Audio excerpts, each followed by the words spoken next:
The legislature gets a big fat zero on Healthy Utah. The federal government has a check for Utah for $647,700,000 a year to pay for health care for our poorest citizens. Look, it's pure ideology. You know, the state gets 25% of its budget from the federal government, and yet here, this is where they want to send a message to the poor people of this state. We're not going to give you health care coverage that Utah's already paid for.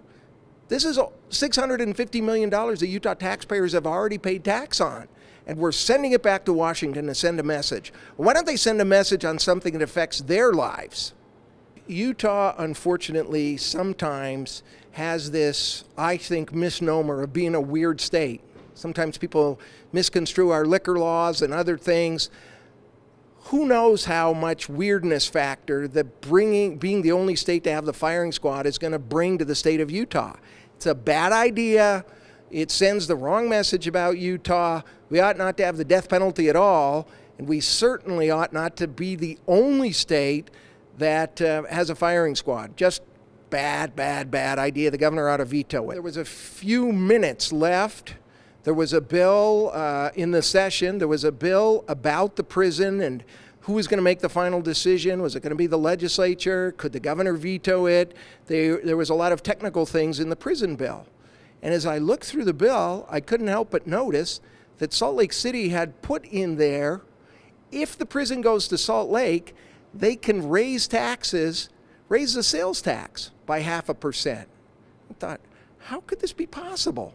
People of Salt Lake don't want the prison in the first place, and we get this giant bonus of getting a tax increase if we accept the prison? Why would that happen? Who made that decision? Where did it come from? Why was it slipped in at the last minute?